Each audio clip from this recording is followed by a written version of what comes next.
এজনীক মই মোৰ শ্ৰদ্ধা জ্ঞাপন কৰিলোঁ। মোৰ নাম শ্ৰী জয়শ্ৰী কাকতি। মই কামপুৰৰ জীয়াৰী। মোৰ অভিৰুচি বুলি ক'বলৈ গ'লে বহুতো আছে। তাৰে ভিতৰত মই নৃত্য কৰি আৰু সৌন্দৰ্য চৰ্চা কৰি খুবেই ভাল পাওঁ।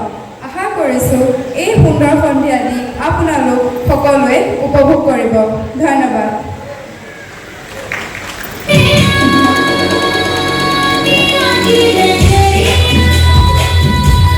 তোমাৰ নাম কি? মোৰ নাম জয়শ্ৰী কাকতি। আজি তুমি মানে যিটো লুক লৈছা সেই লুকটো কি বুলি কয়? আহোমৰ পোচাক পৰিধান কৰিছোঁ। তুমি আগতে ৰেম্পত আহিছানে? আগতে ৰেম্প ৱাক কৰিছানে?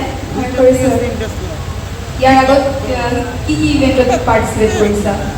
ইয়াৰ আগত এটা কম্পিটিশ্যন হৈছে, তাত প্ৰেজেণ্টত কৰিছিলোঁ। তাৰ আগত এটা ৰেম্প ৱাক কৰিছিলোঁ।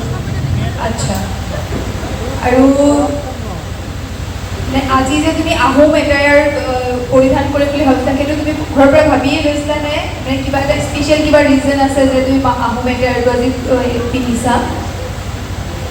মোৰ আহোম যোনযোৰ পোচাক আছে সেইযোৰ মোৰ সঁচাই ভাল লাগে, আৰু তাৰ উপৰিও আমাৰ যোন অসমক এটা ৰিপ্ৰেজেণ্ট কৰাও হয় আহোমৰ যোগেদি, তো সেইটোৱে।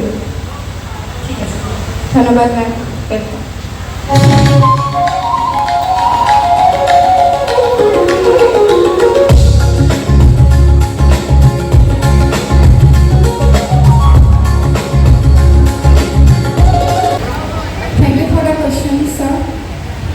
মোৰ মতে হেপিনেছ যোনটো আমি কিবা এটা কৰি যেতিয়া আমি সুখী হওঁ সেইটো হৈছে হেপিনেছ, আৰু ছাকচেছ হৈছে আমাৰ এচিভমেণ্ট, যোনটো আমি কিবা এটা এচিভ কৰোঁ বা যোনটো আমি ৰাস্তাত যাওঁ তাত আমি ছাকচেছ হওঁ।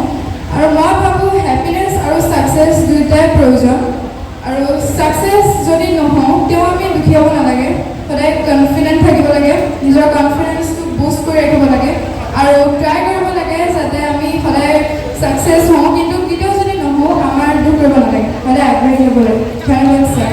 তোমাৰ নামটো কি আছিলে? জয়শ্ৰী কাকতি। জয়শ্ৰী ন? হয়, ঠিক আছে। ধন্যবাদ ছাৰ।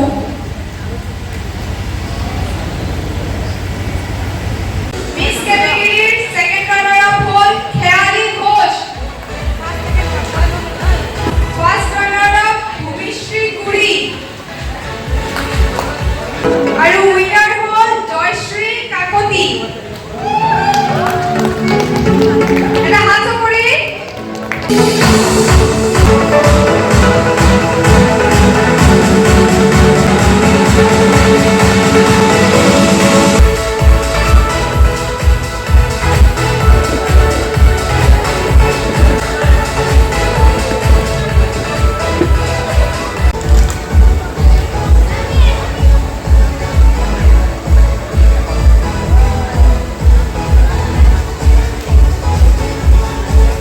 আৰু আপোনালোকৰ চাৰ্টিফিকেট নিজে ল'ব লাগিব।